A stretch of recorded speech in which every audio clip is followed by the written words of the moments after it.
पोटली सर पर रखे हुए गर्मी की चिलचिलाती धूप में खांसते खांसते बेहाल होती हुई अम्मा सीढ़ियाँ चढ़ रही थीं और मन ही मन कुछ बुदबुदा भी रही थीं।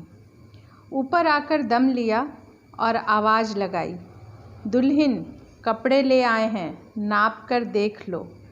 बोलते बोलते फिर से खांसी उठी। माँ गर्म पानी लेकर आई और उनको देते हुए बोली, अम्मा इस उम्र में क्यों आती हो, बच्चों को क्यों नहीं भेज देती आप?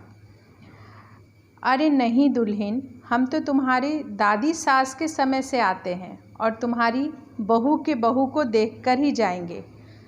अम्मा बोली, अच्छा, अब लो। ब्लाउज़ और सूट निकालते हुए उन्होंने दिया।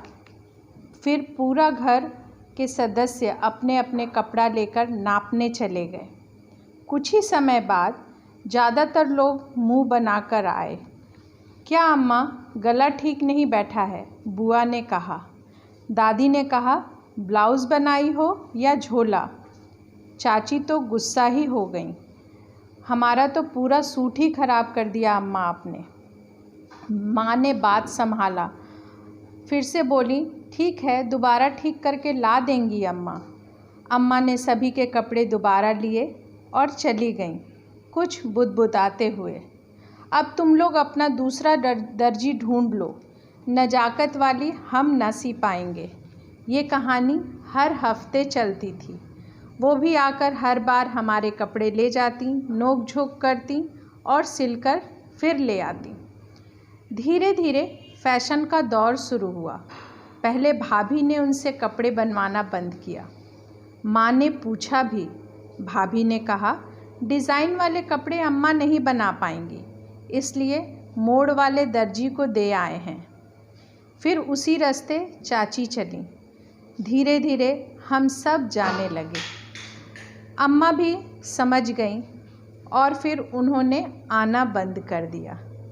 हम लोग अब हिंद टेलर में कपड़े सिलवाने लगे। कुछ ही सालों में लगा इनके हाथ में सफाई नहीं है। फिर घर में उनको लेकर चर्चा होने लगी और फिर तलाश नए बुटीक की। देखते देखते एक बुटीक भी मिल गया।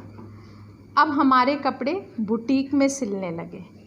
सिलाई तो अच्छा करती थी, लेकिन बर्ताव बिल्कुल अच्छा नहीं था। अगर कभी कोई कपड़े में सिलाई की कुछ कमी बताता था तो झट से बोलती थी, आप कहीं और ट्राई कर लीजिए, यहाँ तो ऐसा ही बनेगा। लेकिन हम लोग फिर भी बहुत खुश थे। ना जाने कब बुटीक से रेडीमेड ब्रांड कपड़े में आ गए हम लोग, जैसे बीबा, फैब इंडिया, जामुन इत्यादि। नाप देने की जगह अब साइज़ आने लगा, लार्ज, मीडियम, स्मॉल। जो पहले नाप से बनते थे वो ख़त्म हो गया। एक समय आया दर्जी की दुकान कम दिखने लगी और ये लोग बड़े बड़े ब्रांड के साथ काम करने लगे। इनका मुनाफा तो कम हो गया, लेकिन ब्रांड वाले कमाने लगे। खुशी की बात तो तब आई जब हम लोग के घर में शादी का समय आया। हम लोगों ने डिज़ाइनर कपड़े सिलवाने की सोची। फिर वही दर्जी की दुकान याद आई और उन्हीं से अपने मनपसंद डिज़ाइनर और नाप के कपड़े सिलवाए। अब फिर से वही पुराना दौर वापस आया है। दर्जियों के काम, उनके हस्तकला और शिल्प को आदर और मान सम्मान मिलने लगा है। हम लोग भी उसी रास्ते हैं।